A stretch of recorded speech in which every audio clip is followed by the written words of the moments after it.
Assalamualaikum warahmatullahi wabarakatuh. Perkenalkan, nama saya Yusuf Ardi Prakarya, NPM 41187001240013. Saya akan mempresentasikan hasil tugas dari ilmu hayat. Jelaskan bagaimana fenomena perubahan kesuburan dan populasi yang terjadi secara global. Bahkan negara dengan populasi terbesar di dunia, Tiongkok, merubah kebijakan negara karena penutupan tingkat kelahiran penduduk. Jadi ada 4. 1. Urbanisasi. Dengan semakin banyak orang pindah ke kota, biaya hidup meningkat dan ruang tinggal menjadi terbatas, yang seringkali mengurangi keinginan untuk memiliki banyak anak. 2. Pendidikan dan karir. Peningkatan akses pendidikan, terutama bagi perempuan, seringkali berhubungan dengan penundaan pernikahan dan kelahiran anak. Perempuan yang berpendidikan tinggi cenderung memiliki anak lebih sedikit dan lebih lambat.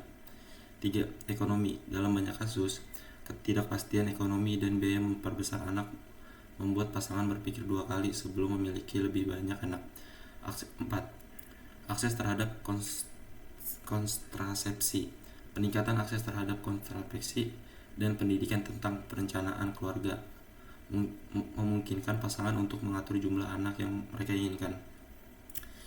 Dan dalam konteks Tiongkok, pemerintahan telah melakukan perubahan kebijakan seiring dengan penurunan angka kelahiran yang signifikan. Setelah kebijakan satu anak yang diterapkan selama beberapa dekade, Tiongkok mengubah kebijakan tersebut menjadi kebijakan 2 anak pada tahun 2015 dan kemudian menjadi 3 anak pada tahun 2021. Langkah ini diambil karena pemerintah menyadari bahwa penurunan angka kelahiran dapat menyebabkan masalah demografis seperti penuaan populasi dan kekurangan tenaga kerja pada masa depan. Dan 2. Apa hubungan keterkaitan antara kemiskinan dan kualitas lingkungan? Jelaskan menurut fenomena asal daerah Anda, bagaimana tanggapan Anda untuk menyelesaikan. Jadi 1. Akses terhadap ke teknologi ramah lingkungan. Komunitas yang miskin mungkin tidak memiliki akses ke teknologi yang lebih bersih dan efisien. Misalnya, penggunaan bahan bakar fosil untuk memasak atau pemanasan dapat mencemari udara dan mengganggu kesehatan. 2. Kerentanan terhadap dampak lingkungan. Masyarakat miskin seringkali lebih rentan terhadap dampak perubahan iklim dan bencana alam. Mereka mungkin tidak memiliki sumber daya untuk beradaptasi atau pulih dari bencana. Tanggapan dan saran untuk menyelesaikan masalah. Pendidikan dan kesadaran.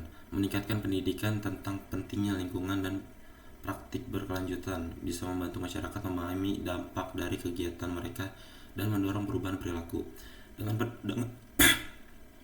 Dengan pendekatan yang holistik, mengatasi kemiskinan dan meningkatkan kualitas lingkungan dapat saling mendukung dan menghasilkan manfaat jangka panjang bagi masyarakat dan ekosistem. Lanjut, tugas ketiga adalah mengapa hewan besar dan ganas itu langka? Apa kaitannya dengan piramida makanan?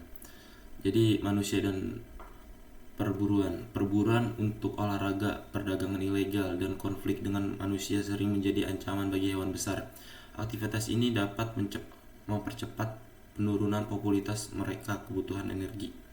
Hewan besar, terutama predator puncak, membutuhkan jumlah energi yang sangat besar untuk bertahan hidup.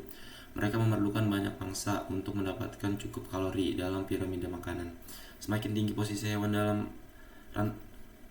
piramida makanan, semakin tinggi posisi hewan dalam rantai makanan, semakin sedikit individu yang bisa didukung. Misalnya, dalam sebuah ekosistem, jumlah produsen seperti tanaman jauh lebih banyak dibandingkan konsumen primer, herbivora, dan jumlah konsumen sekunder, predator kecil, jauh lebih banyak dibanding predator puncak. Kesimpulannya adalah keterkaitan antara hewan besar dan ganas yang langka dengan piramida makanan menunjukkan betapa kompleksnya interaksi dalam ekosistem. Mempertahankan keberadaan predator puncak tidak hanya penting untuk spesies tersebut, tetapi juga untuk keseimbangan ekosistem secara keseluruhan. Melindungi habitat dan mempromosikan kebijakan konservasi menjadi kunci untuk memastikan kelangsungan hidup hewan-hewan besar ini.